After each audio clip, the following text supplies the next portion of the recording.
Siyempre, ang kisa mo kahit saan yan, basta meron.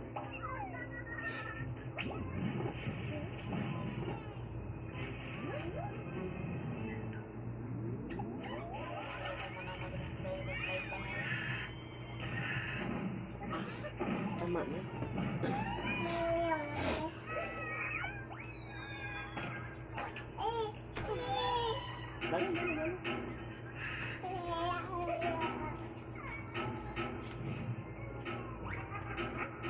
Umihi ka na kasi may diaper ka naman. Ako yung zero balance dati. Wala. Wiwis ka ba? Wiwis? Saan mo naman dalhin to?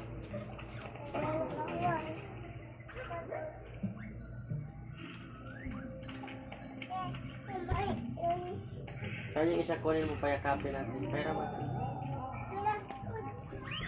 Natin.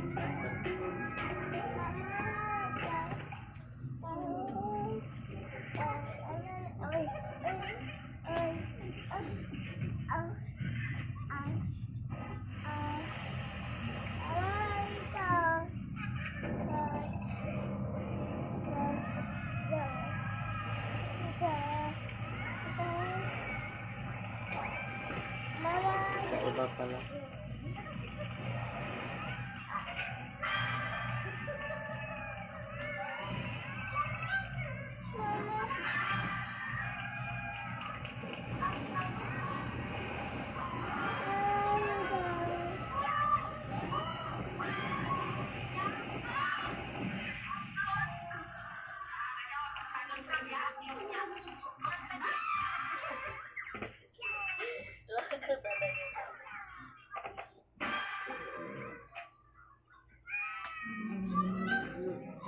Kasi napakalit kaya magkasugat-sugat.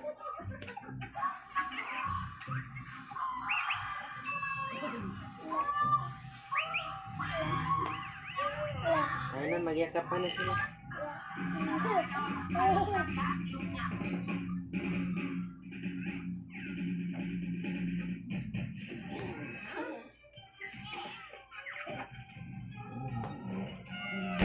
Ate.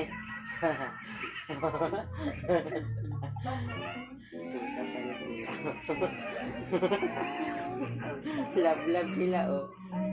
Hindi mo gulo sa akin habang maaga pa. Pasok ako bukas. Uy, pag-kiss mo nila, dali. Pag-kiss nila, dali.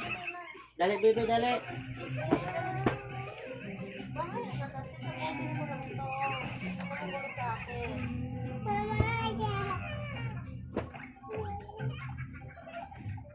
Dalawa na lang. Wala na papasok mo kasi sa talaki ko.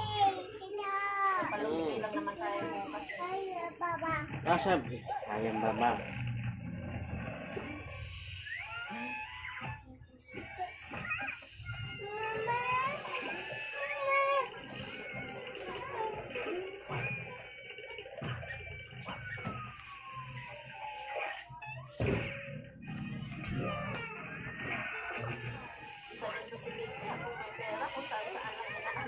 Si?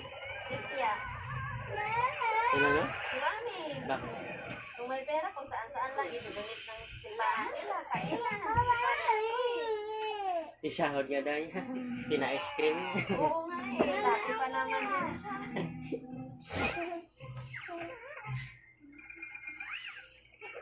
Ayun, kakauwi lang. Nandun na naman sa ano nila, oh.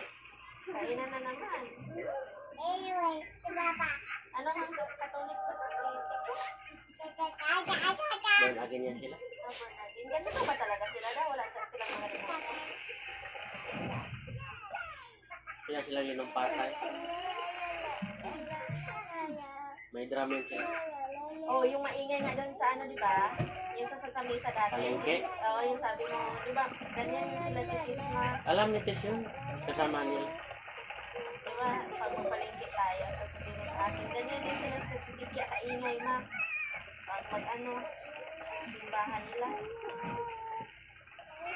Ang ingay naman, patakad, abak-abak. Pamangkin ni Lola yung namatay.